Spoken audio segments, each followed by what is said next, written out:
السلام علیکم، میں ہوں جاوید فاروقی۔ عادل راجہ کی گرفتاری کے حوالے سے آج سارا دن جو ہے وہ سوشل میڈیا کے اوپر اور مین سٹریم میڈیا کے اوپر بڑا چرچا رہا، اور عادل راجہ کو گرفتار کر کے یہ اطلاعات رہیں کہ جو لندن انتظامیہ ہے، لندن گورنمنٹ جو ہے، انہوں نے اس سے انکوائری کی ہے، ان کے خلاف جو شکایات ہیں کہ پاکستان کے اندر وہ لوگوں کو اکسا رہے ہیں، انسائٹمنٹ کر رہے ہیں، اس حوالے سے ان کے ساتھ باتیں کی ہیں، کچھ ان کا لیپ ٹاپ اور ان کا موبائل وغیرہ بھی لے لیا ہے مزید اس کی انویسٹیگیشن کے لیے۔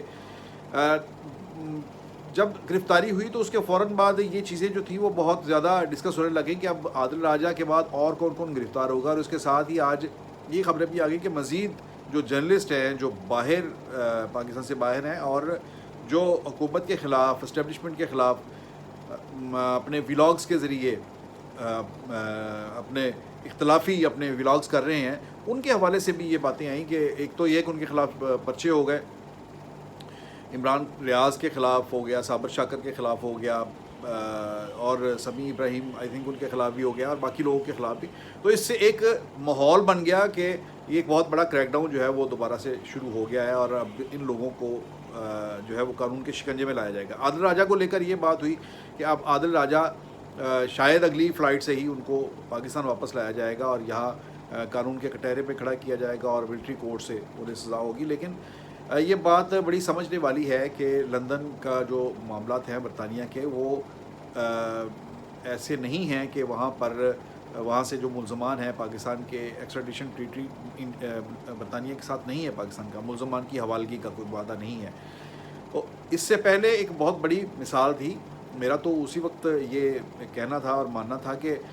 وہاں سے عادل راجہ کو واپس نہیں لایا جائے گا، کہ الطاف حسین کے خلاف بھی تقریباً یہی چارجز تھے جن کی بنا پر انہیں لندن پولیس نے انہیں بلایا اور انہیں انویسٹیگیٹ کیا، اور کچھ دن ان کی حراست میں بھی رہے، لیکن وہ پھر انہیں رہا کر دیا گیا۔ سیم کیسز ود عادل راجہ، تو وہ بھی بعد میں شام کو ضمانت پر رہا ہو گئے اور گھر چلے گئے۔ لیکن اس تمام ایپیسوڈ پہ ایک چیز بہرحال کھل کر سامنے آئی ہے کہ پاکستان کی حکومت اور اسٹیبلشمنٹ، یہ لوگ جو پی ٹی آئی کا ایک میڈیا سیل بن کر، ان کا ایک باؤتھ پیس بن کر بڑی حد تک آگے نکل کر موجودہ حکومت اور بلکہ جو اصل ان کا ٹارگٹ ہے جو پاکستان کی اسٹیبلشمنٹ، اس کے خلاف جس قسم کا پروپیگنڈا کر رہے تھے، اب ان کے خلاف کارروائی کا جو ہے وہ شروع ہو گیا، سلسلہ ہو گیا ہے۔ اور یہ ایک بات بڑی اتھینٹک سورسز سے سامنے آئی تھی کہ حکومت یہ فیصلہ کر رہی ہے کہ اس کے اوپر جو پریشر آ رہا ہے، حکومت کیا کر رہی ہے، اسٹیبلشمنٹ کر رہی ہے کہ ایک جو پریشر آ رہا ہے کہ پاکستان کے اندر جو کریک ڈاؤن کیا جا رہا ہے وہ اس میں انسانی حقوق کی خلاف ورزیاں ہو رہی ہیں۔ امریکہ کی طرف سے اور برطانیہ کی طرف سے اس حوالے سے تحفظات کا اظہار کیا گیا تھا، اور امریکہ کی طرف سے تو جو خدیجہ شاہ، ایک سلمان شاہ کی سابق وزیر خزانہ، ان کی صاحبزادی،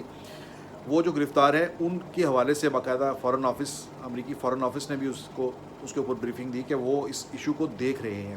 سو ایک بہت بڑی بات تھی کہ امریکی فارن آفس ڈائریکٹلی اس معاملے پر سامنے آیا اور اس نے خدیجہ شاہ کے معاملے پر جو ہے اپنا کامنٹ کیا۔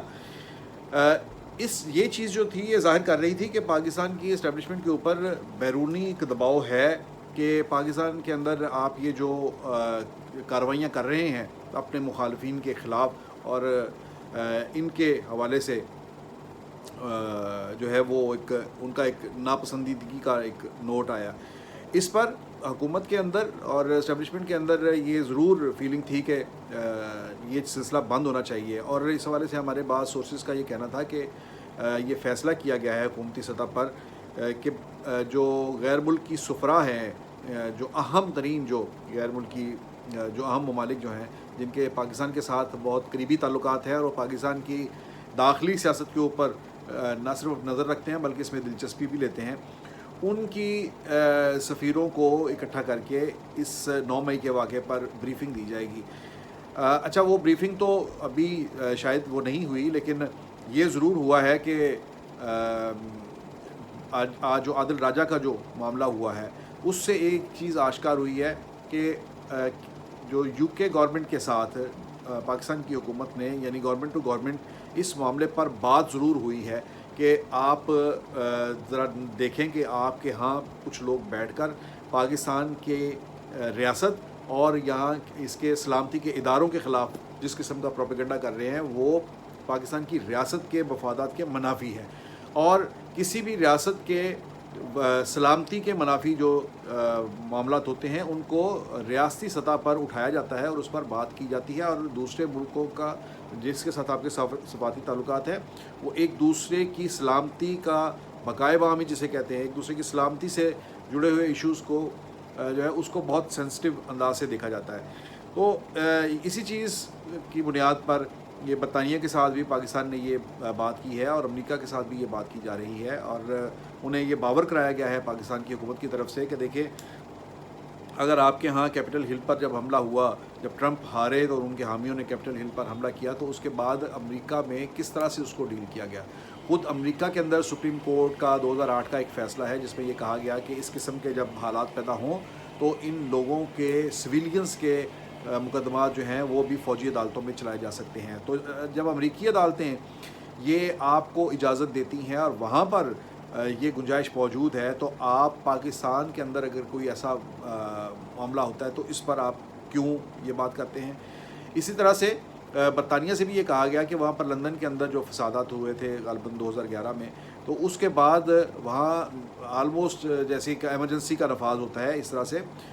उसके तमाम ज़िम्मेदारान को, जिसमें वो सैकड़ों की तादाद में लोग थे, उनके ख़िलाफ़ कार्रवाई हुई, रियासती सतह पर हुई, और अदालतों में भी उन्हें कोई रिलीफ नहीं दिया गया। तो ये एक उन मुल्कों को ये बावर कराना कि ये दोहरा मयार जो है वो आप रवा ना रखें, कि आप अपने मुल्क के लिए हर एक्सटेंट पे चले जाएं, हर एक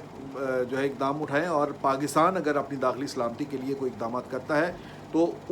उस पर आप जो है वो एतराज़ात करें। बहरहाल ये बात आदिल राजा की गिरफ़्तारी से ये बात ज़रूर सामने आ गई है, और आज जो नई FIRs दर्ज हुई हैं जो सेडेशन के कानून के रूल्स के तहत, उससे ये हुकूमत के और एस्टेब्लिशमेंट के बड़े ख़तरनाक अज़ाइम जो हैं वो सामने नज़र आ रहे हैं। लेकिन इस दौरान ये बहुत ही ज़िम्मेदारी से ये इस वक्त को संभालने की ज़रूरत है। मैं ये समझता हूँ कि जिसमें ये इस फ़र्क को इसके अंदर एक तमीज़ जो है वो रवा रखने की ज़रूरत है, और उसको सामने रखने, मलहूज़ रखने की ज़रूरत है कि सियासी इंतकाम और कानूनी कार्रवाई और कानून की बालादस्ती, ये दो चीज़ें जो है ये अलग अलग हैं। ये मिक्सअप ना हो, एक दूसरे को ओवरलैपिंग ना हो, और ऐसा ना हो कि जो यानी कि रियासत के तहफ़्फ़ुज़ के लिए आप जो कानूनी कार्रवाई करना चाहते हैं वो कहीं सियासी इंतकाम का उसके ऊपर रंग गालिब नज़र ना आए। इस हवाले से जो मुस्लिम लीग नून की तरफ से जो बात की जा रही है कि ये ज़ोर दिया जा रहा है कि 9 मई के ज़िम्मेदारान के ख़िलाफ़ फ़ौजी अदालतों के अंदर मुकदमात चलाए जाएँ, ये बात भी, और जिस तरह से करारदाद भी मंजूर की गई, ये बात भी सियासी हलकों के अंदर कोई इतने अच्छे अंदाज से नहीं देखी जा रही है। और ये कहा जा रहा है कि मुस्लिम लीग नून को एक सियासी बालग नज़री का सबूत देना चाहिए, और उसमें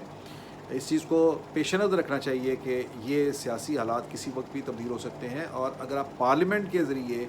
अपने सियासी मुखालफिन के लिए फ़ौजी अदालतें तजवीज़ करते हैं या उनका मुतालबा करते हैं, तो कल को अगर किसी भी दूसरी पार्टी के ऊपर ये हालात पेश आते हैं, जो कि इससे पहले मुस्लिम लीग नून खुद भी इसमें से गुजर चुकी है,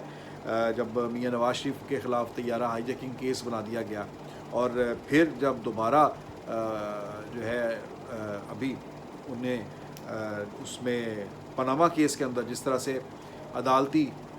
ट्रायल का सामना किया गया, और मैं समझता हूँ कि मैं तो ये बड़ा खुल के ये कहता हूँ कि वो एक बहुत ही गैर मुनसिफाना अदालती ट्रायल था। ये बिल्कुल उसी तरह था जिस तरह से जुल्फ़िकार अली भुट्टो को अदालती फ़ैसले के ज़रिए तख्तादार पर लटका कर सियासी मंजरनामे से हटाने की कोशिश की गई। तो सियासी मुखालफिन का मुकाबला सियासी मैदान में करने को तरजीह देनी चाहिए, ना कि उन्हें उसी तरह से इदारों के कंधा इस्तेमाल करके उन्हें अपने रास्ते से हटाया जाए।